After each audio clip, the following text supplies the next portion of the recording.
Hey, Admirals fans, Weston DeWitt back with you here inside Norfolk Scope in the broadcast booth, and we are pleased to be joined by one of the two new assistant coaches for the Norfolk Admirals in the 2025-26 season. CJ D'Alamonte joins us from his hometown in Canada, and also a newly married man. Congratulations to that, and on the new job with the Norfolk Admirals. Welcome to Norfolk. Thanks, Weston. Happy to be here and appreciate the congratulations.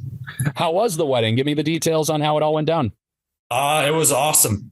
We got married in the Adirondacks in upstate New York. We're big hikers, so we wanted something that was kind of true and authentic to ourselves. So it was a great day. We had a nice sunrise hike and a nice little church ceremony and a nice dinner. So it was a nice, small, intimate day and something that was true to ourselves. So it was as perfect as we could have imagined, and we're really excited to start this next chapter.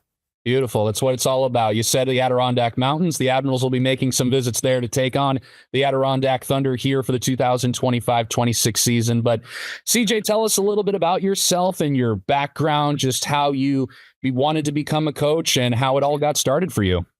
Yeah, it's definitely been a journey. It's been a little bit of a long road here. Obviously playing my minor in junior hockey in and around the Toronto area.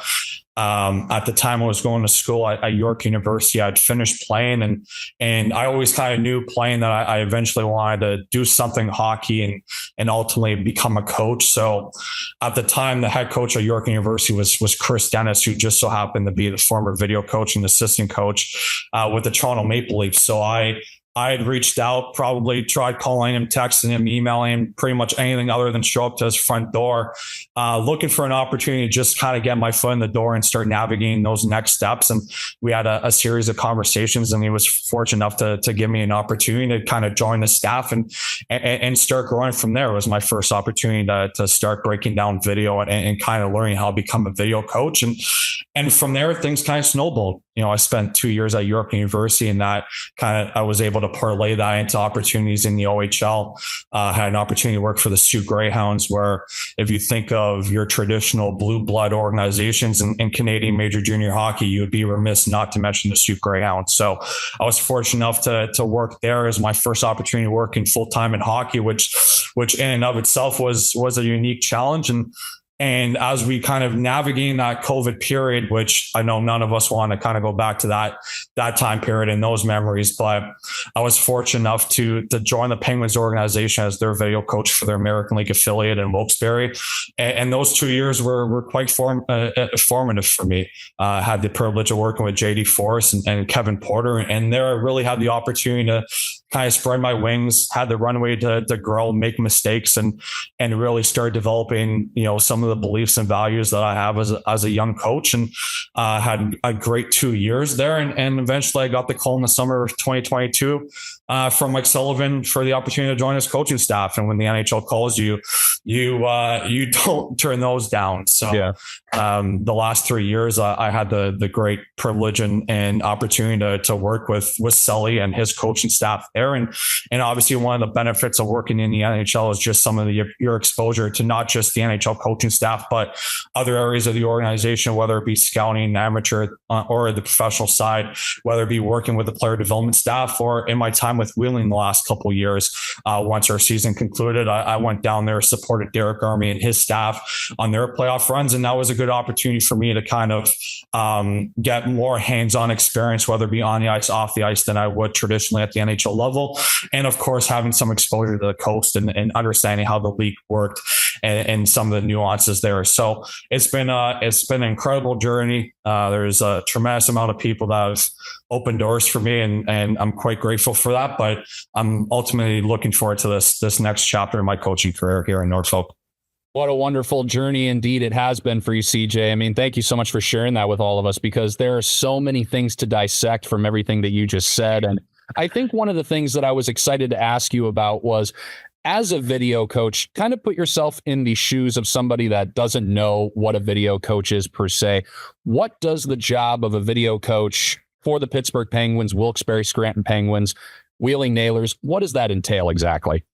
Sure. So at the highest level, I think a video coach at the end of the day is most responsible for ensuring that our coaching staff is ready and equipped with everything they need, whether it be video analytics, whatever piece of information they need in order to better coach and better teach the players each and every day. I think each level has their certain nuances. At the NHL level, being as an assistant video coach, you're supporting obviously the pre-scout workflow. And in terms of pre-scout, I'm just talking about the necessary process and necessary workflow that we undertake each and every game in order to prepare our players for what they may see and really tell them the kind of game that they might expect out there on the ice. So having a huge hand in that, and obviously at the NHL level, having different technologies at your disposal. As an assistant video coach at the NHL level, you're responsible for using the Hawkeye. So when you think of a coach's challenge, I was usually the one running that Hawkeye, running the different video replay systems that when you see a coach's staff look down at the bench, we're using that to kind of show them what they may be interested in seeing, whether it be a challenge situation or just maybe a systematic breakdown where, hey, can we get an extra eye or two on that? So at the end of the day, it's equipping our coaches and equipping our players with the tools, the knowledge, and the information they need in order to be successful on a day-to-day basis. I think that's the highest level what a video coach, his or her job looks on a day-to-day basis.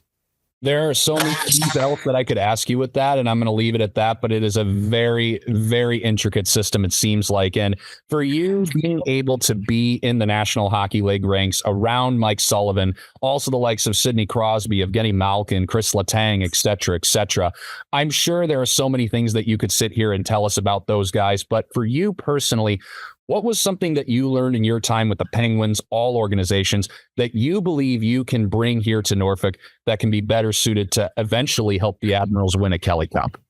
Yeah, I think obviously, like you alluded to, having the privilege of work with Mike Sullivan. Again, he's a tremendous individual, a tremendous leader.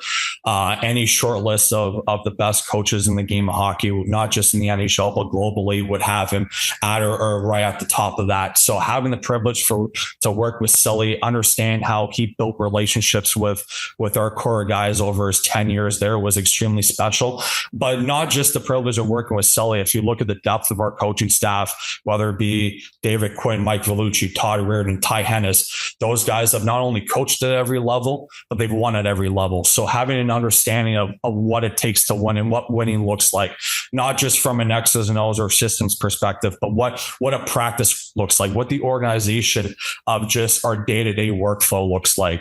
Having the ability to look at something and be like, yes, that is what it should look like. Yes, that's what a winning organization looks like. I think that experience, that exposure is invaluable. And then, as you alluded to, just the players that I had the luxury of just watching on a day-to-day basis, Sidney Crosby, Evgeny Malkin, Chris Letang, Erik Karlsson, Brian Rust, the list goes on and on.